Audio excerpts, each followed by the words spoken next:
Bismillahirrahmanirrahim.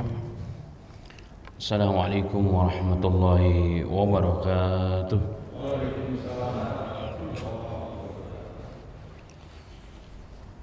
Innal hamdalillah nahmaduhu wa nasta'inuhu wa nastaghfiruh wa na'udzu billahi min shururi anfusina wa min sayyiati a'malina may yahdihillahu fala mudilla lahu wa may yudlil fala hadiya lahu. Asyhadu an la ilaha illallah wahdahu la syarika lahu wa anna Muhammadan abduhu wa rasuluh. Allahumma salli wa sallim ala Muhammadin sallallahu alaihi wasallam wa ala alihi wa ashabihi at-tayyibin wa tahirin wa man sanna bi sunnatihi ila yaumiddin. Ya ayyuhalladzina amanu taqullaha haqqa tuqatih wa la tamutunna illa wa antum muslimun.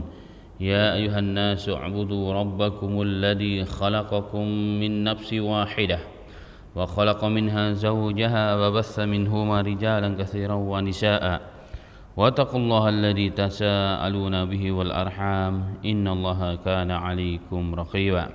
Ya ayyuhalladzina amanu taqullaha wa qulu qawlan sadida yuslih lakum a'malakum wa yaghfir lakum dhunubakum wa may yuti'illaha wa rasulahu faqad faza fawzan 'azima. Amma ba'd. Alhamdulillah, ma'asyiral muslimin, jemaah yang dirahmati oleh Allah Subhanahu wa taala. Bersyukur di pagi yang berbahagia ini kita kembali diberikan kemudahan oleh Allah melangkahkan kedua kaki kita dari kediaman kita. Bahkan Allah telah menghidupkan kita dari mati kecil kita. Karena an-naumu, tidur adalah mati kecil setiap manusia. Berapa banyak orang yang tidur kemudian tidak bangun, dan kita semua orang yang dibangunkan oleh Allah, dibangkitkan kembali dari mati kecil kita, dan Allah berikan taufik dan kemudahan untuk sama-sama menjalankan bentuk ubudiyah kita kepada Rabb kita, kepada pencipta kita Allah Subhanahu wa taala, yakni dengan salat subuh berjamaah. Dan semoga Allah menerima ibadah kita, terus membimbing kita memperbaiki kualitas ibadah dan iman kita kepada Allah Subhanahu wa taala hingga akhir hayat kita. Amin ya rabbal alamin. Jemaah yang dirahmati oleh Allah Subhanahu wa taala, bahasan kita pada pagi yang berbahagia ini masih terkait dengan amalan-amalan penghantar husnul khatimah. Pada kali yang berbahagia ini, bahasan kita terkait dengan amalan penghantar kepada husnul khatimah adalah as-saum atau disebut dengan as-siyam. As-saum atau as-siyam dalam bahasa kita adalah berpuasa. Berpuasa merupakan salah satu amalan yang terbaik untuk mendekatkan diri kita kepada Allah Subhanahu wa taala. Bahkan barang siapa yang saat menjalankan ibadah puasa Allah takdirkan nyawanya diambil oleh Allah, maka sudah dipastikan dia meninggal dalam kondisi husnul khatimah. Dalam hadis yang sahih, Nabi Muhammad sallallahu alaihi wasallam bersabda, hadis yang cukup panjang, di antaranya adalah man shoma yauman ibtigha'a wajhillahi khutima lahu biha dakhalal jannah. Man shoma yauman, barang siapa yang berpuasa. Jadi barang siapa saja, mau laki, mau perempuan, mau kaya, mau miskin, orang Arab, orang Melayu, orang mana saja, dia berpuasa satu hari ibtigha'a wajhillah. Puasa tersebut tidak lain mengharapkan ridha Allah, mengharapkan ridha Allah Subhanahu wa taala. Khutima lahu biha, dan saat dia berpuasa ditutuplah akhir hayatnya. Artinya dia sedang beribadah puasa, kemudian diangkat atau dicabutlah nyawanya oleh Allah Subhanahu wa taala. Maka Nabi Muhammad sallallahu alaihi wasallam bersabda, dakhalal jannah, maka dia dijamin masuk surga. Dalam bahasa Arab itu ada sighah, ada bentuk kata yang menunjukkan perbuatan yang telah lampau. Itu biasanya menunjukkan sesuatu yang sudah terjadi. Seperti saya masuk ke dalam masjid, dakhaltu fil masjid, saya masuk ke dalam masjid, berarti saya sudah masuk ke dalam masjid. Tetapi dalam Quran dan hadis terkadang ada kata-kata yang menunjukkan sebenarnya bentuk kalimatnya itu maksudnya adalah sesuatu yang akan terjadi, tapi digunakan oleh Allah dengan bentuk kalimat yang sudah terjadi. Seperti ini. Dakhalal jannah, barang siapa yang berpuasa satu hari hanya mencari ridha Allah, kemudian saat dia berpuasa dicabut nyawanya, dakhalal jannah, dia akan masuk surga. Itu maknanya. Tapi kalau merujuk kepada bahasa dakhalal jannah, dia telah masuk surga. Artinya ketika dalam Quran dan hadis menggunakan sesuatu yang belum terjadi tapi dengan bentuk kata yang sudah terjadi, akan masuk surga diganti dengan telah masuk surga, itu menunjukkan menurut ahli bahasa Arab menunjukkan kepastian janji Allah kepada yang dijanjikan. Nah, dalam hal ini juga demikian. Maka barang siapa yang sedang berpuasa mencari ridha Allah, saat dia berpuasa dicabut nyawanya, sudah dipastikan oleh Allah dia masuk ke dalam surga. Berarti apa? Husnul khatimah. Dan ini ada pilihan Allah, ma'asal muslim. Ini adalah pilihan Allah Subhanahu wa taala. Hadis ini sahih diriwayatkan oleh Imam Ahmad dari seorang sahabat namanya Hudzaifah, ya, dengan sanad yang sahih. Dalam sanad yang sahih.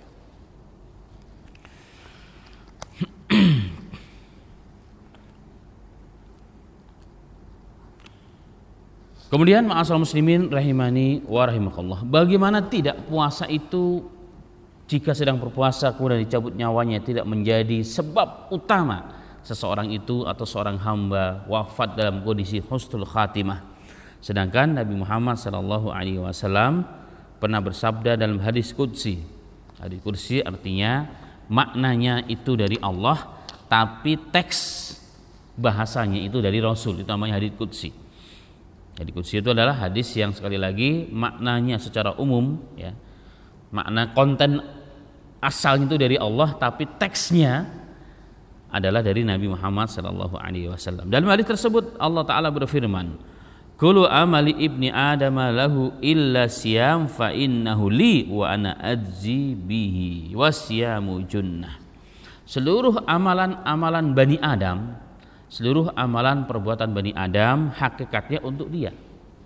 Orang sholat itu bukan untuk Allah, orang zakat itu bukan untuk Allah, ya kan? Orang baca Quran bukan untuk Allah, orang zikir bukan untuk Allah, tapi untuk siapa? Yang mengerjakan ibadah tersebut. Efeknya langsung terasa di dunia baginya sebelum di akhirat. Makanya ketika kita sholat, semakin banyak sholatnya bukan untuk Allah.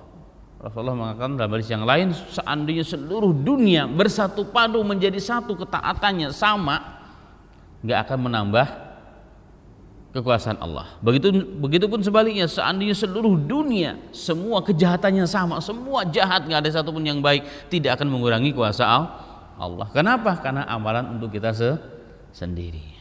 Maka kullu amali ibni adam lahu, seluruh amalan-amalan Bani Adam itu kembali langsung kepada yang mengamalkan, kepada mereka sendiri, baik di dunia ini ataupun di akhirat dengan balasan pahala dan surganya Allah Subhanahu wa taala. Kemudian Allah mengatakan illa siyam, kecuali berpuasa. Dan insyaallah sebentar lagi kita akan berpuasa. Sebulan lagi kurang lebih, ya, apa kurang malah? Kurang dari sebulan, subhanallah. Entar lagi kita akan menyambut bulan suci Ramadan, bulan yang ditunggu-tunggu oleh kaum muslimin. Dan Rasulullah mengatakan seluruh amalan Bani Adam kembali kepada dia, manfaatnya dunia dan akhirat, kecuali puasa. Allah mengatakan fa innahu li, puasa itu betul-betul hanya untukku. Untuk bagaimana tidak dalam hadis yang lain? Ya, bagaimana tidak dia menahan lapar, menahan dahaga, bahkan lebih dari itu. Puasa itu kan artinya menahan dari terbit fajar shadiq. Terbit fajar shadiq itu adalah azan subuh, itu namanya fajar, bukan fajar matahari, bukan. Menahan diri dari hal-hal yang membatalkan puasa sekaligus yang membatalkan pahala puasa. Karena ada orang yang berpuasa secara lahiriah, puasanya tidak batal tapi pahalanya habis. Kenapa? Gibah sana sini, memfitnah sana sini, maka amalannya habis, puasanya juga habis, walaupun secara realita puasanya sah, gugur, tapi tidak dapatkan pahala. Nah, puasa orang yang benar itu adalah bukan hanya menahan diri dari hal-hal yang dapat membatalkan puasa itu, tapi juga menahan diri dari hal-hal yang dapat membatalkan pahala puasa. Jadi tetap terjaga ya kualitas puasa tersebut. Dari kapan? Dari terbit fajar shadiq, saat terdengar suara azan subuh, Allahu Akbar, Allahu Akbar. Sampai kapan? Sampai kita mendengar azan maghrib ini alias tenggelam matahari. Ya, kalau udah tenggelam matahari walaupun belum azan sudah boleh makan sebenarnya. Walaupun kita di Indonesia menjadi patokan buka itu adalah apa? Setelah mendengar azan maghrib, kali itu dipastikan berarti telah tenggelam matahari. Tapi asalnya adalah sampai tenggelam matahari, bukan sampai mendengar azan sebenarnya. Begitu kalau kaidah ulama. Taib. Orang menahan lapar, menahan dahaga, menahan hal-hal yang dapat membatalkan puasa beserta pahala puasa, itu semua untuk apa? Untuk aku. Itu kata Allah. Makanya akulah yang paling berhak untuk membalas ibadah hambaku itu. Akulah yang paling berhak untuk membalas pahala ibadah tersebut. Karena ini amalan yang sangat dicintai oleh Allah Ta'ala. Dan Allah menegaskan, selain puasa adalah untukku, maka puasa nggak boleh niat selain Allah. Harus karena Allah. Harus karena Allah. Mungkin kita pernah dengar dulu waktu kecil, ada puasa mutih, ada puasa tirakat untuk mencari kekuatan. Puasa ini kalau orang-orang Mesir kuno, orang-orang Cina kuno, mereka berpuasa ketika apa? Ketika ingin melawan musuh, untuk menguatkan diri, mencari kekuatan. Ya, namanya itu puasa. Nah, puasa-puasa begini tidak dianggap sebagai puasa syariah. Kenapa? Karena puasa itu wajib harus untuk Allah. Wasyamu li, dan puasa itu untukku. Untukku wa anna adzibih, kemudian ditambah lagi dan aku yang akan membalasnya. Kalau Allah yang membalasnya sudah selesai. Ya kan? Ada karyawan yang enggak dibayar oleh petugas keuangannya. Tetapi yang gaji langsung siapa? Direkturnya. Mana yang senang kira-kira? Udah, kalau yang gaji direktur hatinya udah kita pegang, sudah selesai urusan. Ya kan, sudah selesai urusan. Pokoknya asal bos senang akan dikasih semuanya. Begitulah kurang lebihnya. Maka puasa itu adalah salah satu amalan yang akan membuat Rob kita itu senang. Selain manfaatnya untuk diri kita ya secara medis dan sebagainya ya. Bahkan saya pernah nulis buku namanya Puasa Dokter Pribadimu, karena luar biasa secara medis. Dan ternyata puasa betul-betul amalan yang sangat dicintai oleh Allah, sehingga Rasulullah mengatakan wa anna azibi, dan aku yang membalas langsung pahala orang yang berpuasa. Aku langsung, malaikat udah diambil alih oleh Allah Ta'ala. Kalau sholat ada yang nulis ya kan, semua ditulis, semua akan dibalas dengan ketentuan Allah. Ada petugasnya masing dari kalangan para malaikat Allah Ta'ala. Tapi kalau puasa enggak, langsung Allah sendiri yang mengambil alih, karena begitu cinta dengan ibadah puasa. Dalam hadis yang lain bahkan Nabi Muhammad SAW dalam riwayat Ibnu Huzaimah, An-Nasai, Ibnu Hibban, Ibnu Ahmad dan lain sebagainya, hadis sahih. Ada seorang sahabat namanya Abu Umamah Al-Bahili. Abu Umamah Al-Bahili radhiyallahu anhu pernah bertanya, "Ya Rasulullah, murni bi amalin." Ya Rasulullah, perintahkan aku dengan satu amalan, yudkhilunil jannata, yang dengan amalan tersebut sudah pasti aku akan dimasukkan ke dalam surga.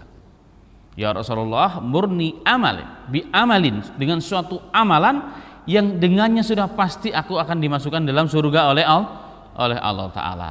Dalam riwayat yang lain, amalan apakah yang paling afdal ya Rasulullah, yang dapat membawaku mencari ridha Allah dan masuk surganya Allah Subhanahu wa Ta'ala? Apa kata Nabi Muhammad sallallahu alaihi wasallam? Alaika bisyam, hendaknya engkau berpuasa. Dalam riwayat alaika bisaum, hendaknya engkau istiqomah berpuasa. Puasa yang wajib dan juga puasa yang sunnah. Kemudian Rasulullah mengatakan fa innahu la idla lahu, dalam riwayat fa innahu la mithala lahu, karena tidak ada satu amalan dalam Islam yang mampu menyaingi ketinggian kemuliaan puasa. Itu kata Rasulullah. Tidak ada satu amal di bumi ini, kata Rasulullah, yang dapat menyaingi puasa. Karena puasa itu induk amalan. Induk amalan ketika perut itu dikosongkan, mata menjaga dari apa yang diharamkan oleh Allah, telinga, lisan menjaga dari apa yang diharamkan oleh Allah Ta'ala, itulah induk amalan yang akan membuahkan seluruh amal-amal yang mulia dan baik. Makanya menjadi ciri khas orang-orang yang soleh zaman dahulu sampai hari ini rajin berpuasa. Karena rajin berpuasa berarti mengatur dan mampu mengotor perut. Orang yang tidak mampu mengatur perutnya, yang masuk ke dalam perutnya selamanya tidak akan pernah mampu mengatur hawa nafsunya. Itu tandanya. Hawa nafsu itu dikendalikan kapan? Kalau kita sudah mampu mengatur isi perutnya. Isi perut kita yang masuk ke dalam perut kita atur, kita kontrol sesuai dengan kebutuhan dan keperluan yang diperintahkan oleh Allah Ta'ala, baru bisa. Kenapa ma'asal muslimin? Karena menurut para ulama, asbab syahwat perut itulah bapak kita Adam alaihi salatu wassalam dan ibunda Hawa alaihi wassalam dikeluarkan dari surga. Ketika Allah mengatakan la taqraba hadhihi syajarah, jangan kau dekati pohon ini, nanti kamu akan jadi orang kafir, orang yang rugi. Bukan hanya mendekati, bahkan dimakan karena bisikan iblis. Maka dikeluarkan oleh Allah dari surga kita. Makanya dalam hadis yang lain, Musa pernah mendebat Adam. Ya Adam, anta abul bashar, dalam hadis sahih. Wahai Adam, engkau adalah bapaknya manusia. Kenapa kau keluarkan kami dari surga sehingga kami susah di dunia ini? Kami harus menahan diri, kami harus menjalankan perintah Allah Ta'ala, padahal kami dulu di surga sudah tempat kenikmatan. Itu kata Musa, protes dalam satu hadis, dalam satu pertemuan mereka, di mana wallahu a'lam bishawab, ada hadis sahih. Karena para nabi itu hidup sesungguhnya di sisi Allah. Ya, ruhnya memang, jasadnya memang terpendam dalam tanah, tapi ruhnya hidup di sisi Allah. Jangankan para nabi, bahkan orang yang mati syahid pun Allah mengatakan wala tahsabanna alladziina qutilu fi sabilillahi amwat bal ahya'um inda rabbihim yurzaqun. Jangan kau kira orang yang terbunuh di jalan Allah itu mati syahid itu mati, enggak. Allah mengatakan bal ahya'un, bahkan mereka hidup di sisi Allah dan mereka mendapat rezeki. Ini orang biasa yang mati syahid, yang memperjuangkan agama Allah. Fama balul anbiya. Lalu bagaimana dengan para nabi alaihi salatu wasallam? Tentunya mereka lebih hidup di sisi Allah Ta'ala. Nah, kembali kepada hadis, Adam alaihi salatu wasallam didebat, diprotes oleh salah satu keturunan namanya Musa alaihi salatu wasallam. Gimana gara-gara engkau ya Bapak Adam, kami jadi susah nih di dunia. Iya kan? Harus kepanasan, harus kelaparan, harus sholat, harus puasa dan sebagainya. Gara-gara kamu kami jadi nggak enak. Disalahin bapaknya. Apa kata Adam? Ya Musa, wahai Musa, bagaimana kau salahkan aku terhadap sesuatu yang telah Allah takdirkan? Yang telah Allah takdirkan. Kalau Allah nggak berkehendak aku dikeluarkan dari surga, pasti Allah juga nggak berkehendak aku mampu mendekati dan makan buah yang dilarang ataupun yang dilarang, yaitu khuld, seorang bilang. Ya, dalam beberapa tafsir namanya pohon khuld, pohon kekekalan katanya. Khuldi itu artinya apa? Kekal. Jadi pohon kekekalan itu tiba daya iblis sebenarnya. Bagaimana ya Adam? Kau cerca aku, kau marahi aku nih bapakmu. Aku itu keluar surga gara-gara apa? Memang takdirnya Allah. Aku melakukan pelanggaran itu memang Allah berkehendak, Allah membiarkan aku supaya apa? Supaya keluar surga sehingga lahirlah kamu. Kalau aku nggak keluar dari surga, jangan-jangan nggak ada kamu. Jangan-jangan nggak ada kamu katanya. Allahu Akbar. Begitulah ma'asal muslimin. Makanya puasa ini adalah, kembali kepada puasa adalah amalan yang sangat dicintai oleh Allah, dan tidak ada amalan yang memberikan manfaat yang sangat besar dunia akhirat, zahir dan batin, ya kan, fisik dan ruh kita melebihi ibadah puasa. Makanya orang puasa itu rata-rata sehat-sehat jasmaninya dan rohani. Kenapa dia mampu mengontrol hawa nafsunya dengan puasa? Kenapa mampu mengontrol hawa nafsunya? Karena dia mampu mengontrol syahwat yang masuk ke dalam perutnya. Ini luar biasa ma'asyiral muslimin. Ini luar luar biasa. Makanya Nabi Muhammad SAW ketika ditanya, ya Rasulullah, murni audullani bi amalin yudkhilnil jannah. Ya Rasulullah, berikan amalan kepadaku, satu amalan yang pasti dengannya jika aku istiqamah lillahi ta'ala maka aku akan masuk surga. Rasulullah SAW mengatakan, ngalaika bisaum, hendaknya kau berpuasa, fa innahu la idlalahu, karena sesungguhnya puasa, amalan puasa tidak ada amalan yang mampu menyainginya tingkat kemuliaannya di sisi Allah. Kenapa? Ternyata lihat tadi itu, keutamanya sangat luar biasa. Ma'asal muslimin rahimani wa rahimakallah. Dan puasa ini insyaallah taala tinggal beberapa hitungan hari saja ya, hitungan minggu, insyaallah taala kita akan menyambut bulan suci Ramadan. Bulan suci Ramadan adalah bulan suci yang ditunggu-tunggu oleh seluruh umat Islam. Bulan maghfirah. Maghfirah bukan hanya akhirnya ya, dari awal sampai akhir maghfirah, dari awal sampai akhir rahmat, dari awal sampai akhir adalah idku minan nar. Sedangkan hadis yang mengatakan bahwa Ramadan itu 10 hari pertama adalah bulan rahmat, 10 bulan hari kedua adalah bulan maghfirah, pengampunan, dan 10 hari ketiga adalah idku minan nar, pembebasan dari api neraka. Secara ilmu hadisnya dhaif. Kemudian bertentangan juga dengan hadis-hadis yang lain bahwa sepanjang malam itu adalah idku minan nar, pembebasan manusia dari api neraka. Sepanjang malam adalah rahmat Allah. Sepanjang Ramadan adalah maghfirah dari Allah Subhanahu wa taala. Agar menjadi berkualitas ibadah Ramadan kita, maka kita harus persiapkan dari sekarang. Sesuatu yang tidak dipersiapkan hanya mengalir begitu saja, bisa berjalan, bisa selesai waktunya, bisa terpenuhi, tetapi kurang berkualitas, sehingga Ramadan itu tidak menjadi Ramadan yang terbaik. Apalagi Ramadan tahun ini kayaknya masih nggak beda jauh dengan Ramadan tahun kemarin. Dan ini kesempatan kita untuk betul-betul mendekatkan diri kita kepada Allah, meningkatkan kualitas iman dan Islam kita kepada Allah Subhanahu wa taala. Taib. Dalam hadis yang lain, Nabi Muhammad SAW juga menjelaskan tentang keutamaan Ramadan. Nabi Muhammad SAW bersabda, "Walladzi nafsu Muhammadin biyadih, la khulufu famis shaimi atyabu indallahi mirisin miski." Hadis sahih riwayat sahih ya, riwayat Muslim dan riwayat Bukhari dan lain sebagainya. Rasulullah mengatakan, demi yang jiwa Muhammad di tangannya, di tangan Allah Ta'ala, la khulufu famis shaimi, bau mulutnya orang yang berpuasa itu, adyabu indallah, di sisi Allah itu lebih wangi daripada minyak kasturi. Minyak kasturi itu selalunya ya, misk itu diibaratkan oleh Nabi Muhammad SAW sebagai gambaran bau wangi yang tiada tara, tidak ada bandingnya. Maka misk yang asli pun mahal hari ini. Ya, misk yang asli pun mahal hari ini ya, sangat mahal. Subhanallah. Allah Rasul melalui lisannya Nabi Muhammad SAW mengatakan, orang puasa itu kan bau mulutnya. Karena orang yang lama tidak berpuasa maka asam lambungnya akan naik. Kemudian secara dari sisi bab ini maka akan keluar bau. Bagaimanapun disikat tetap akan keluar baunya. Dan bau ini kan banyak faktor, karena lama nggak ngomong atau kebanyakan ngomong atau makan yang bau dan seterusnya. Dan sudah dipastikan orang yang berpuasa kemungkinan besar akan bau.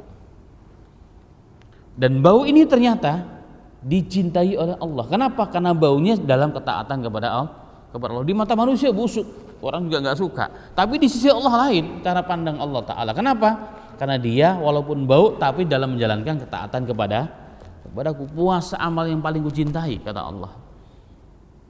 Nah, dari bab ini maka ini sedikit keluar dari bab, masuk ke bab fikih. Dalam mazhab Syafi'iyah yang merupakan mayoritas umat Islam di Indonesia, Malaysia, Brunei, Thailand dan sebagainya, mereka mengatakan dari hadis ini makanya orang yang menggosok gigi, bersikat gigi ba'da zawal, setelah matahari cenderung ke barat alias sudah masuk sholat zuhur, itu makruh. Itu sebabnya. Kenapa? Karena dengan digosok gigi bisa hilang baunya, padahal Allah sangat cinta dengan bau orang yang berpuasa karena menjalankan ketaatan kepada Allah. Jadi sekali lagi, karena itulah madzhab Syafi'iyah mengatakan bahwa bergosok gigi, bersugi kata orang Malaysia, bersugi, membersihkan mulut setelah ba'da zawal pada saat puasa itu makruhun, perkara yang dibenci oleh Allah. Kenapa? Karena bisa menghilangkan bau mulut orang yang berpuasa. Padahal bau mulut orang berpuasa itu lebih dicintai Allah min rihil misk, daripada minyak kasturi. Itu pendapat. Ini pakai logika ya namanya. Itu namanya pakai logika. Tetapi sebagian ulama, para fuqaha mencoba menelaah kembali pernyataan ini.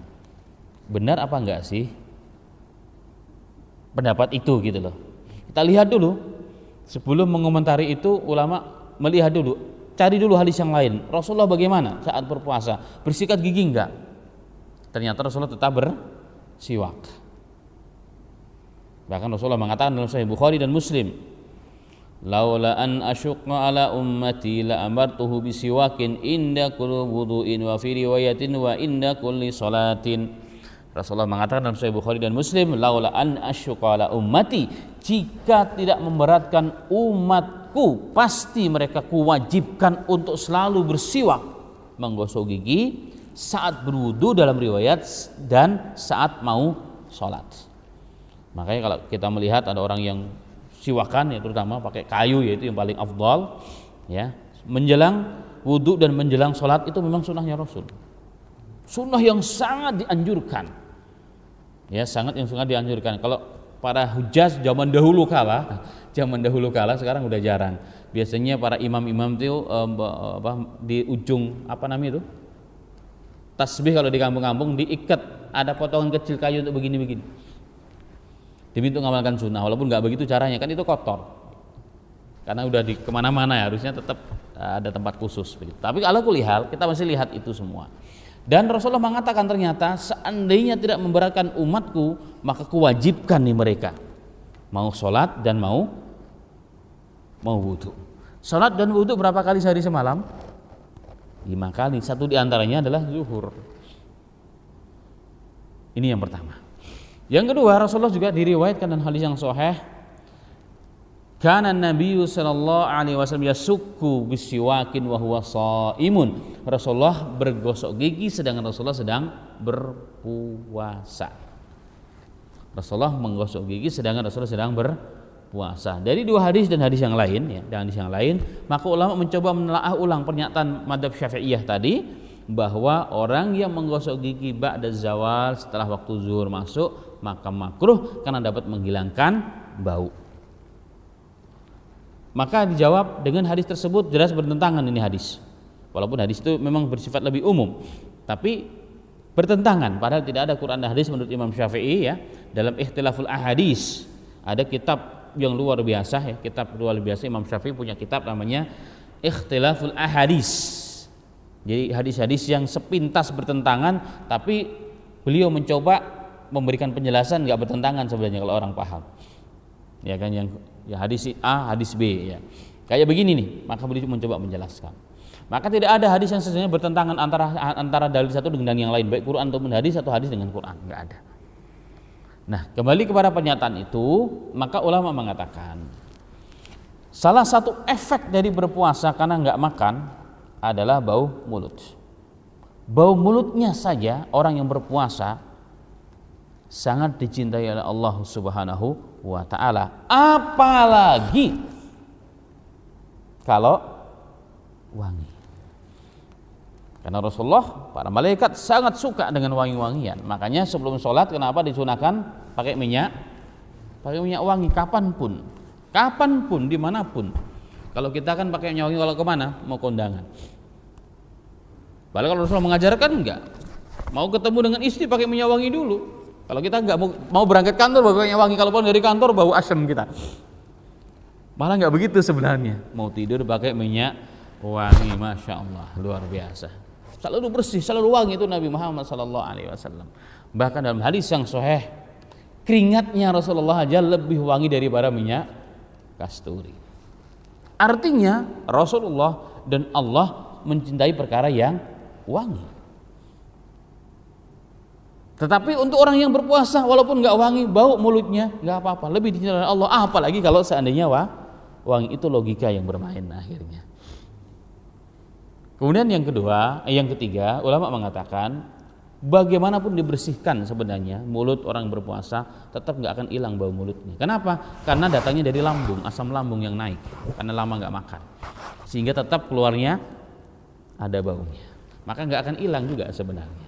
Nah, dengan jawaban-jawaban tersebut maka boleh bagi yang sependapat tentunya silahkan ketika mau sholat bersiwak, membersihkan gigi itu perkara yang dianjurkan oleh Nabi Muhammad SAW. Yang nggak boleh itu diminum airnya, dimakan siwaknya.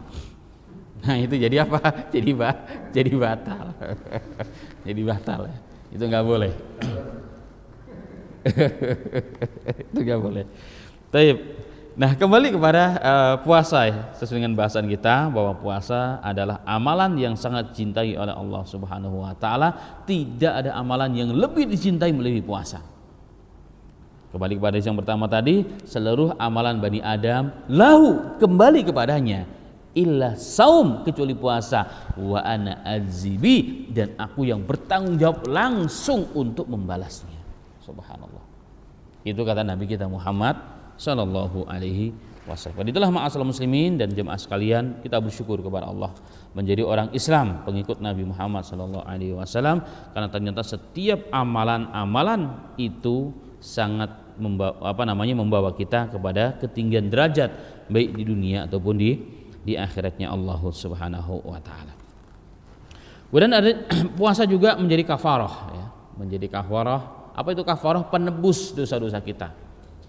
Penebus dosa-dosa kita. Dalam hadis yang sahih Nabi Muhammad sallallahu alaihi wasallam riwayat Muslim bersabda, fitnatur rajuli fi ahlihi wa jarihi tukaffiruhu bis salati was siyami was sadaqah. Fitnah laki-laki terdapat pada keluarganya.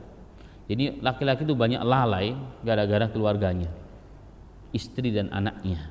Karena harta kita dan keluarga kita adalah fitnah. Apa itu fitnah yang dimaksud? Ujian. Gara-gara untuk mencari nafkah berapa banyak kita langgar syariat Allah, kan itu ujian namanya.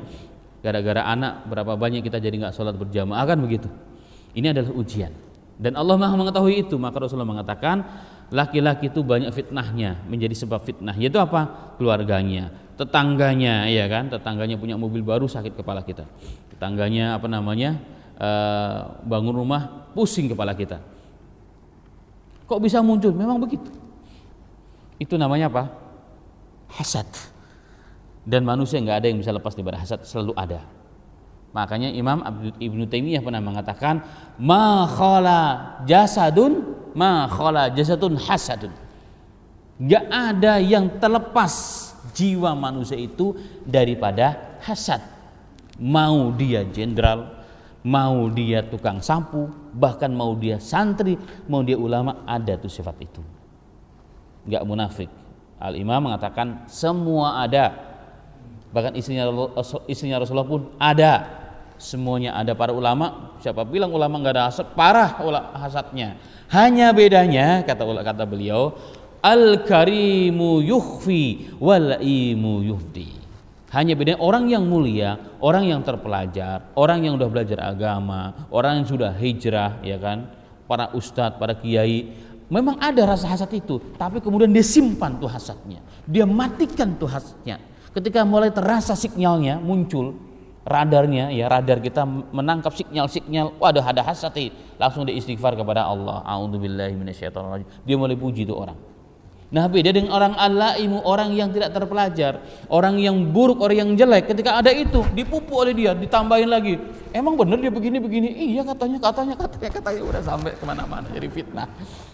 Nggak bedanya kita dengan ibu-ibu, ya kan? Anehnya zaman sekarang justru itu yang paling laku tontonan itu. Ya, ini yang paling luar biasa. Jadi hari ini kita nggak beda dengan ibu-ibu. Nggak beda dengan ibu-ibu, ya kan? Gosip tuh masya Allah luar biasa. Makanan empuk, ya. Padahal itu tanda-tanda nih kita orang buruk. Menimbulkan hasad yang luar biasa. Hasad nggak bisa, ini bagian daripada ujian hati kita.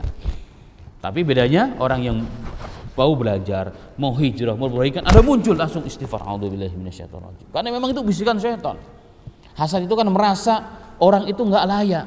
Masa tetangga saya yang dapat duit, harusnya saya dong yang pantas. Kan emang siapa yang kerja? Kan dia kerja, bukan ente. Kok ente yang merasa lebih layak? Nah, kan ada nggak masuk logika memang hasad itu kadang-kadang. Maka kalau dibiarkan bahaya. Setiap manusia punya hasad, anak terhadap anak saudara. Makanya kita harus menutup pintu itu. Satu ketika Nabi Muhammad SAW diminta menjadi saksi. Ada seorang sahabat mau ngasih hibah kepada salah seorang anak yang dia senangi, harta banyak. Rasulullah mengatakan, emang kau kasih semua tuh anak-anakmu sama begitu? Enggak ya Rasulullah. Kalau hibah harus sama. Kalau hibah itu harus sama. Beda dengan warisan. Warisan adil itu nggak harus sama. Tapi kalau hibah, pemberian dari orang tua sama. Kalau anak pertama mobilnya Fortuner, ya kalau anak yang kedua jangan dikasih apa? Brio dong, kasihan. Kan gitu ngasihnya. Harusnya semua sama, Fortuner semua. Jangan Brio satunya. Udah gitu second pula, kasihan dia. Harus sama. Itu kalau hibah.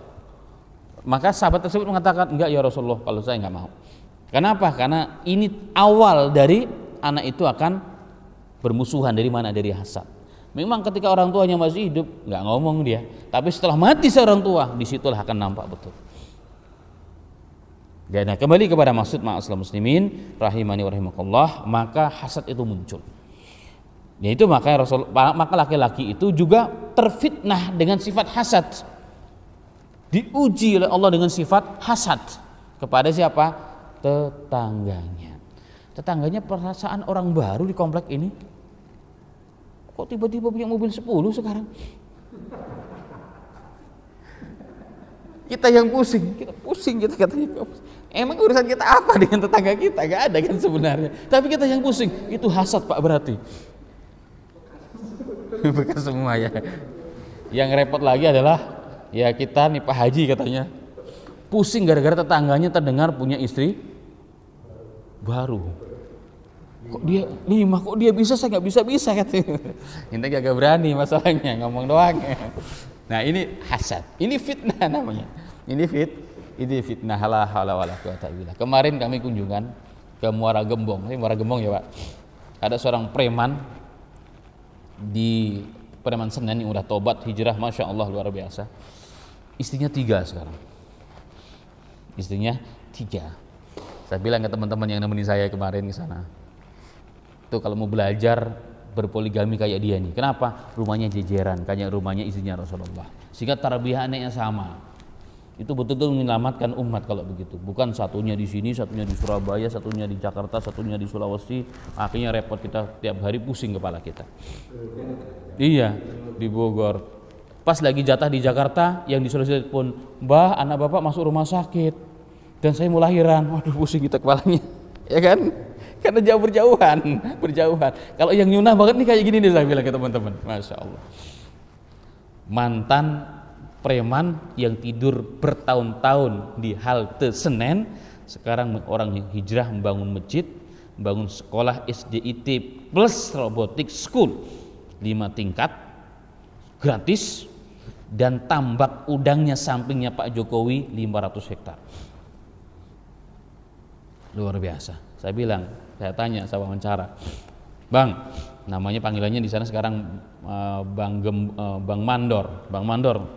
Teman tetangga antum dulu yang hasad-hasad gimana sekarang? Pada takut Ustaz. Ngelihat saya udah pada takut. Panggilnya Pak Haji. Jadi lagi wawancara, Assalamualaikum Pak Haji, Assalamualaikum Pak Haji. Akhirnya nggak jadi wawancara terus. Begitu saking orang hormatnya pada dia. Jadi hasad tetangga hilang. Hasad tetangga saat itu hilang karena dia memang ikhlas, masya Allah luar biasa. Nyunah ya, masjidnya walaupun di ujung Berung, tapi masya Allah ya, luar biasa. Nah kembali kepada maksud. Itulah diantara salah satu ujian bagi laki-laki, fitnatur rajuli fi ahlihi, pada keluarganya, anaknya, ya kan, dan juga pada tetangganya dan seterusnya. Kemudian Rasulullah mengatakan, tukafiru bis sholati wassiyam wasadaqah. Maka fitnah-fitnah yang menimpa kita sebagai laki-laki ini akan terhapus oleh Allah.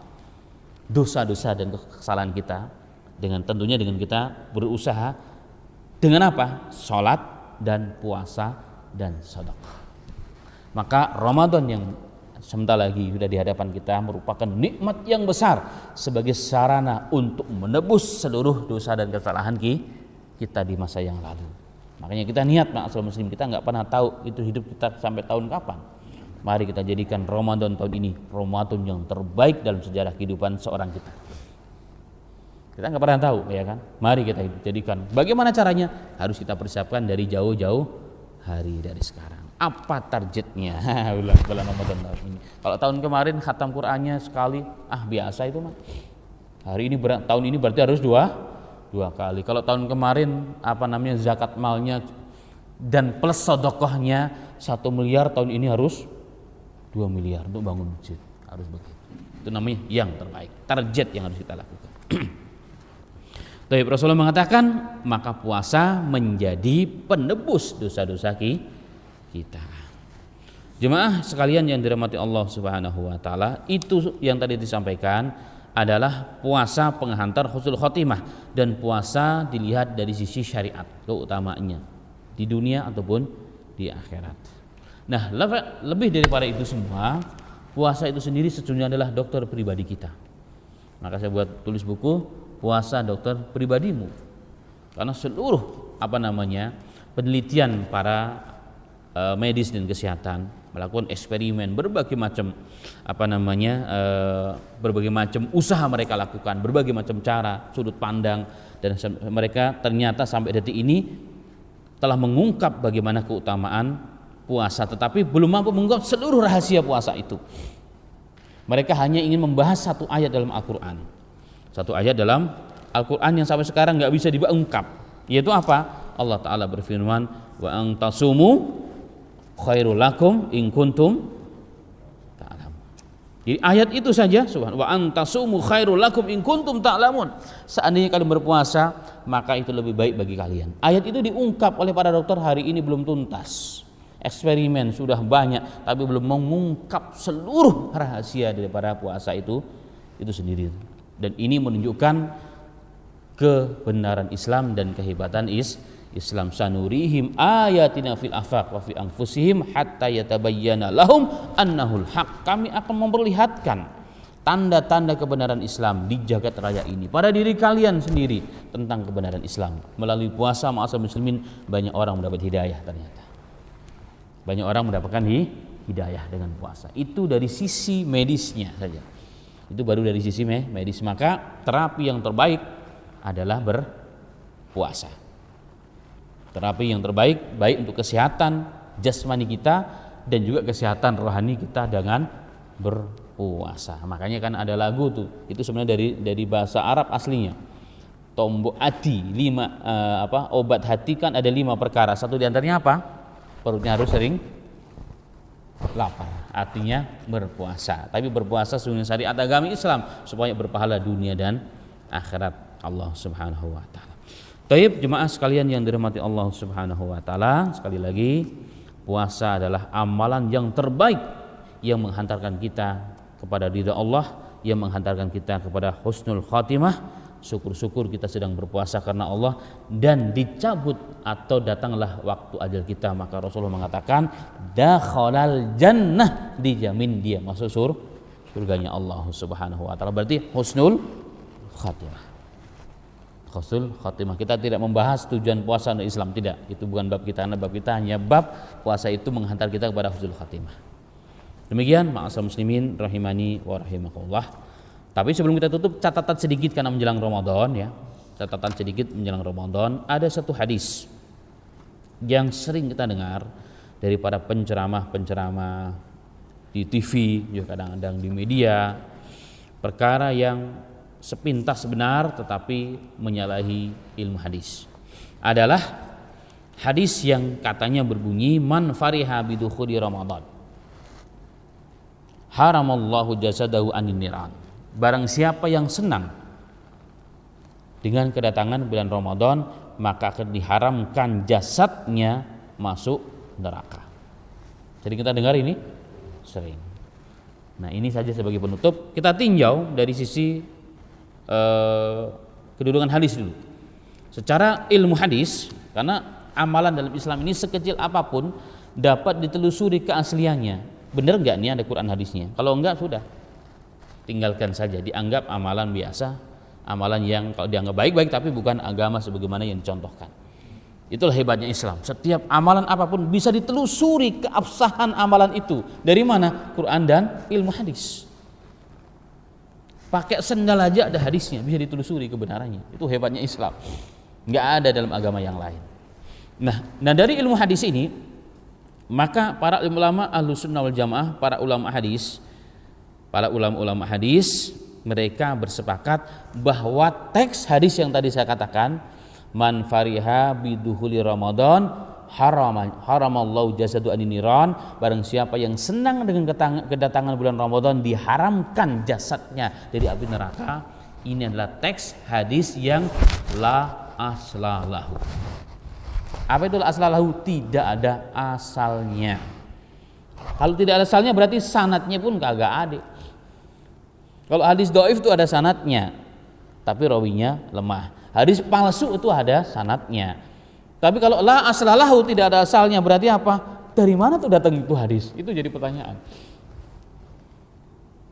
Dari mana tuh datangnya hadis? Artinya hadisnya bukan hadis nih berarti.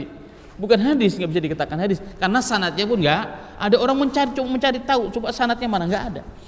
Nah kalau nggak ada sanadnya hanya perkataan biasa, bukan daripada Nabi kita Muhammad Sallallahu Alaihi Wasallam dan tidak boleh menjadi dalil, iktimat atau sandaran. Apalagi kita mengatakan Rasulullah bersabda bla bla bla, itu termasuk bab menipu Rasul. Al Imam Ibnu Hibban rahimahullah taala dalam ilmu hadis dalam kitab Sahih Ibnu Hibban membuat babu wujudi dukhulin nar man kadzaba ala Nabi Muhammad sallallahu alaihi wasallam, bab wajibnya masuk neraka barang siapa yang berbohong atas nama Rasul. Nah kalau kita sudah tahu ini bukan hadis, kita katakan ini hadis, berarti kita bohong tidak? Bohong. Dalam Sahih Bukhari mengatakan, dalam Sahih Muslim, mukadimah Sahih Muslim dikatakan hadis Rasulullah mengatakan barang siapa yang tahu hadis itu palsu, dhaif, tapi kita katakan juga ini hadis, maka kita salah satu pembohong, maka nggak boleh ya. Saya mengingatkan. Kemudian dari sisi makna ma'asyiral muslimin, dari sisi makna kalau hanya senang doang menjelang bulan Ramadan, di Indonesia ini orang yang paling senang siapa menjelang Ramadan? Pedagang mayoritas apa? Yang hebat-hebat itu non muslim. Saya nggak katakan etnis lah, non muslim. Mereka senang nggak? Senang. Kemarin itu saya belanja di tempat, Pak Ustadz, Masya Allah mau Ramadan Pak Ustadz ya? Iya. Saya tanya, emang encik puasa? Enggak sih. Lah kok senang? Karena income-nya tambah. Jadi mereka senang. Makanya kalau cuma senang begini, orang banyak juga senang. Apa mereka diharamkan masuk neraka padahal mereka tidak Islam? Enggak juga. Maka dari segi makna pun enggak benar, sudah. Tidak pas. Ya tidak. Kalau cuma senang saja, enggak ada wujudnya. Implikasi di balik senang itu adalah istiqamah dan menjalankan dengan cara benar, maka tidak ada gunanya kesenangan saja. Ya kesenangan saja. Demikian mungkin satu catatan penting ya, semoga menjadi bekal insya Allah sedikit menjelang Ramadan dan bekal kita untuk menyongsong husnul khotimah kita insya Allah taala sebagai matlamat lahir, tujuan terakhir setiap insan di dunia ini adalah apa? Husnul khotimah. Itu yang kita cari, nggak lebih daripada itu. Harta banyak tapi matinya nggak baik, nggak ada gunanya. Sekolah tinggi jauh tapi mati nggak baik, nggak ada gunanya. Tapi yang terpenting adalah bagaimana hidupnya baik, kemudian matinya juga dengan cara yang terbaik. Yang terbaik adalah husnul khotimah. Semoga saya dan kita semua diberikan taufik oleh Allah dan dituntun terus menjadi orang-orang yang husnul khotimah hingga akhir kita. Amin ya rabbal alamin. Demikian, dan sebelum tutup silahkan jika ada yang menambahkan atau ditanyakan. Tafadhol. Fadhol.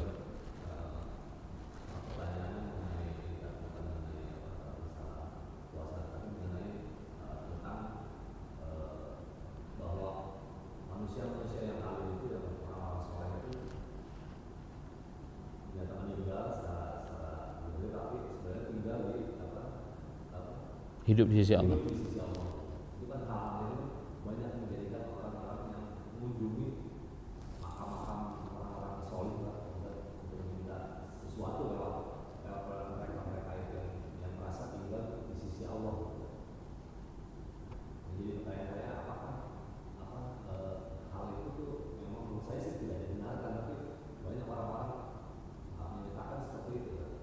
Baik, barakallahu fiik.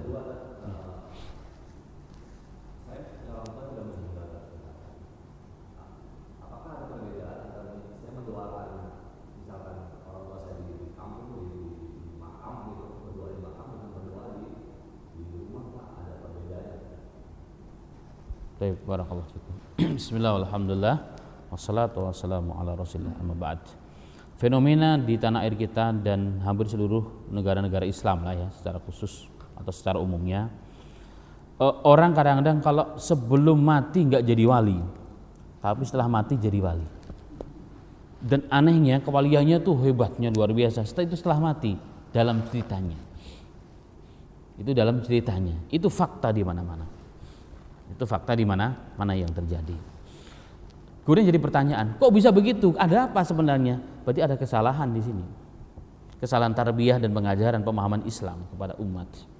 Ada yang salah berarti. Ada yang salah dianggapnya orang yang mati itu lebih dekat kepada Allah daripada kita yang masih hidup. Ya, pada Allah mengatakan, "Ud'uuni astajib lakum, minta kepadaku kasih. Nanu aqrabu ilaihi min hablil warid, kami lebih dekat kepadanya," kata Allah, daripada urat nadi ini.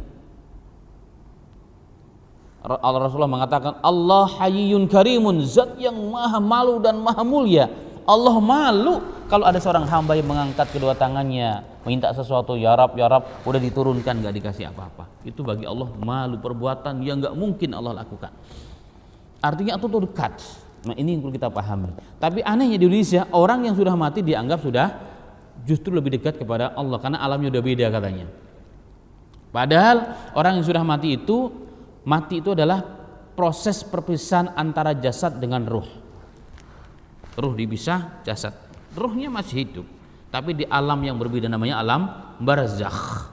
Nanti kita akan bahas tentang alam barzakh. Alam barzakh di sana disimpan. Apa itu alam barzakh? Tempat transit. Sudah keluar di kehidupan dunia nyata, tapi belum masuk ke akhirat. Belum masuk ke akhirat. Di mana? Ya alam barzakh. Di mana tempatnya? Di alam barzakh. Di mana? Enggak tahu di mana. Itu perlu keimanan. Iman kepada Allah Ta'ala. Nah, jasadnya akan hancur lebur atau kembali menjadi tanah. Minha khalaqnakum, dari tanah kami ciptakan, maka ke tanah kami kembalikan, dari tanah pula nukhrijuhum taratan ukhra, kedua kali kami bangkitkan dari tanah. Nah, makanya orang yang mendatangi ke kuburan sebenarnya ini nyambung dengan yang kedua. Datang ke kuburan itu sunnah. Rasulullah mengatakan, kuntu nahitukum an ziyaratil kubur. Aku dahulu pernah melarang kalian ziarah kubur di awal-awal, karena saya lihat kalau kalian di kuburan melakukan hal-hal yang tidak benar. Tapi setelah iman kalian, akidah kalian benar, fal anfazuruha, sekarang tengoklah kuburan. Tetapi untuk tujuannya apa? Rasulullah mengatakan, fa innaha tudzakirukum anil akhirah, karena kamu ziarah kubur itu akan mengingatkan kamu kepada akhirat. Itu tujuan ke kuburan.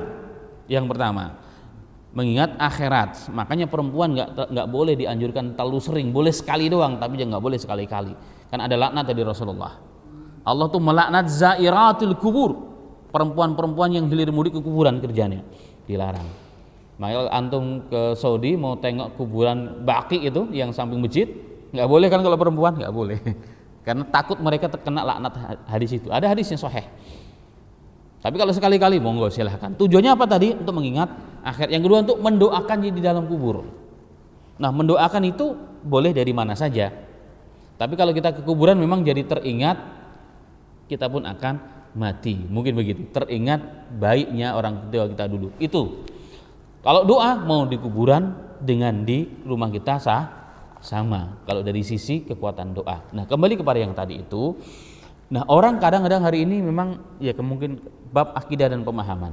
Orang yang sudah mati justru dianggap dekat dengan Allah. Padahal orang sudah mati itu sudah nggak punya ikhtiar dia untuk dekat kepada Allah. Udah putus asbab dia dekat kepada Allah, sudah nggak ada. Yang lebih dekat kita yang masih hidup karena ada ikhtiar, bisa berusaha, bisa doa. Kalau udah meninggal dunia udah nggak bisa apa-apa. Dia hanya menanti hasil amal yang dilakukan selama di dunia. Nah, ini kesalahan fatal. Yang lebih dekat itu kita yang masih hidup kepada Allah Subhanahu wa ta'ala. Nah, sedangkan pemahaman yang tadi ayat balhum ahya'un inda rabbihim, orang yang mati syahid itu hidup di sisi Allah Ta'ala, hidup di sisi Allah dalam kemuliaan Allah, karena memang mereka para nabi dan orang para syuhada ya hidup. Karena dalam hadis orang yang mati syahid itu dalam riwayat Ahmad, orang yang mati syahid mereka ruhnya diambil oleh Allah, dimasukkan ke dalam tempolok burung berwarna hijau yang di dalam surga. Langsung dibawa ke surga, dimasukkan tempolok burung, dia akan terbang ke sana kemari makan dan minum dari makanan dan buahan surga. Hadisnya sahih. Dan dia berharap seandainya orang yang di belakangku, teman-temanku dan mereka tahu bagaimana keutamaanku karena mati syahid, mereka semua akan mati syahid. Itu dalam hadis sahih riwayat Ahmad. Ini kekhususan untuk mereka memang, orang yang mati syahid di jalan Allah Subhanahu. Yang lainnya di mana? Yang lain di alam barzah. Kalau dia baik, setiap sore dan pagi diperlihatkan bagaimana surga. Dia menanti. Tapi kalau orang yang jelek, tiap hari dan sore diperlihatkan azab Allah di dalam neraka dan diazab di dalam kubur itu sendiri. Bagaimana sempet ya dia akan bertakarub kepada Allah. Enggak ada kesempatannya lagi. Sudah putus. Nah, dunia ini justru kita yang lebih dekat kepada Allah. Ya Allah, ya Allah. Bisa. Kalau udah mati udah enggak bisa. Udah tinggal menerima hasil. Udah selesai ujian negara. Udah enggak bisa lagi. Perbaikan sudah enggak bisa. Perbaikan ya sekarang, kecuali jika anak kita solehat, kita punya peninggalan amal jariyah yang Rasulullah mengatakan anak manusia itu akan mati, tetapi ada amal-amal yulqihuhum ba'dal maut, akan menyusulnya amalan yang baik tersebut setelah kita mati, yaitu diantaranya sedekah jariyah, ilmu yang bermanfaat, anak yang soleh yang selalu mendoakan orang tuanya. Maka itu Pak sesungguhnya. Ini yang harus kita pikiri.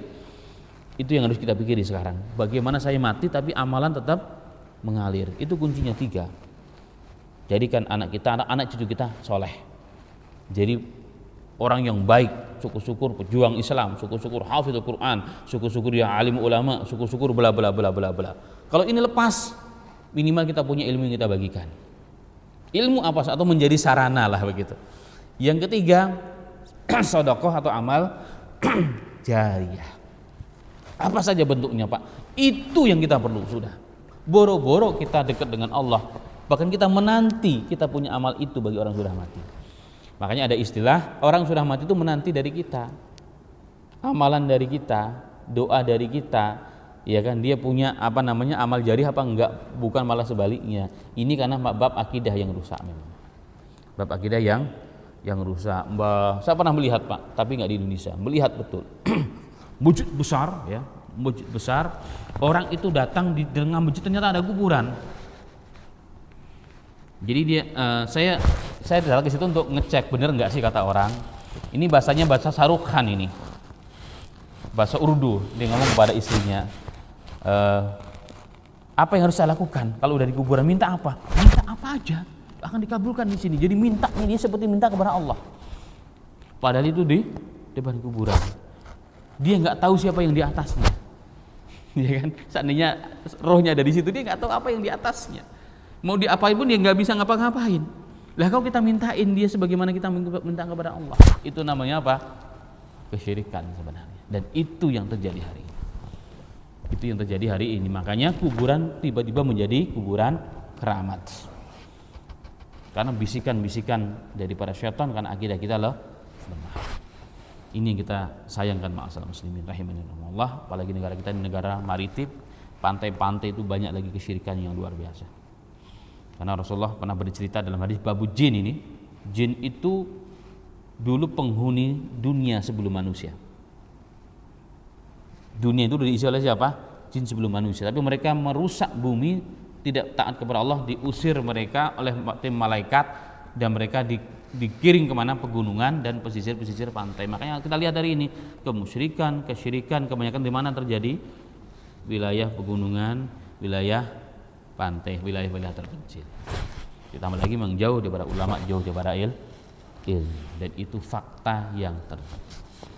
Dan itu adanya sedekah laut, ya, tanda terima kasih karena dikasih ikan banyak, sedekah bumi karena di tumbuhan hari ini panen raya, itu semua adalah perbuatan yang nggak diperbolehkan.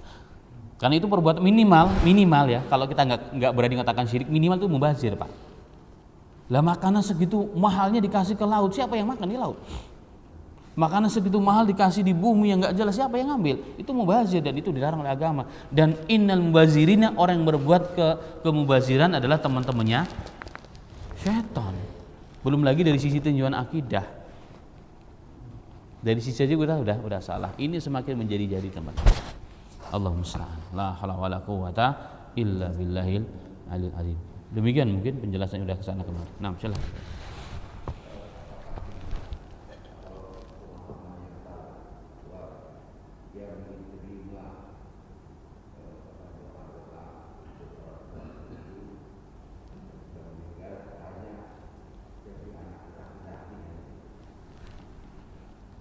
Baik, barakallahu fikum.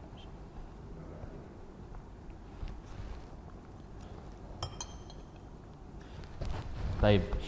Doa yang akan diterima oleh Allah kepada orang yang sudah meninggal, doa siapa saja. Bukan hanya khusus untuk anaknya, apalagi khusus untuk laki-laki, enggak ada dalilnya. Dalilnya enggak ada. Yang ada adalah apa? Sebaliknya. Selagi kita orang Islam dan kita mati dalam Islam, walaupun bukan anak kita, kita masuk kategori apa? Wal muslimina wal muslimat.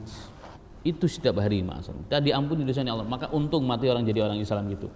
Mungkin anak kita lupa, tapi orang lain mendoakan wal muslimina wal muslimat wal mu'minina wal mu'minat, ya kan? Itu luar biasa. Itu sampai doa kita. Bahkan Rasulullah pernah mengatakan ada seorang ahli surga tiba-tiba dinaikkan oleh Allah derajatnya.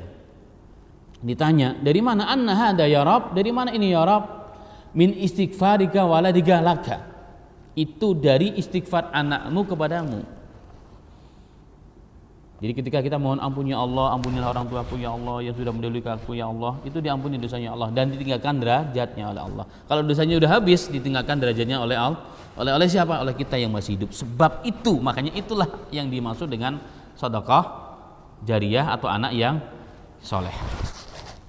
Nah, kita ini punya, alhamdulillah punya amal jariyah, sedekah jariyah. Dengan apa? Dengan kita mati menjadi orang Islam. Itu udah sedekah jariyah, amal jariyah. Kenapa? Karena kita tiap hari, tiap waktu didoakan oleh seluruh orang di dunia ini. Dalam sholat, dalam doa, di mana saja kita didoakan oleh Allah Subhanahu wa taala. Maka itu kuncinya, harus dijaga sampai mati. Tetap mati sebagai orang Islam, karena insya Allah didoakan oleh Allah taala. Nah, diampuni oleh Allah taala sebab doa-doa orang Islam.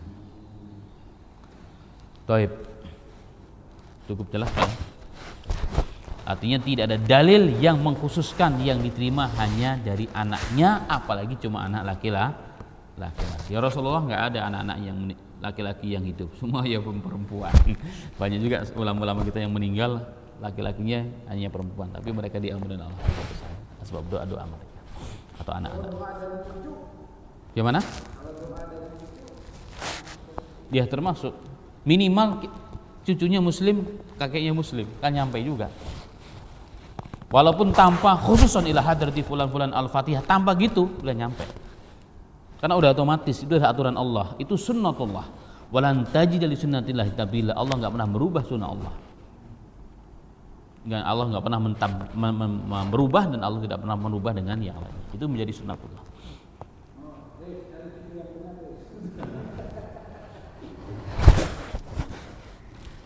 Ya.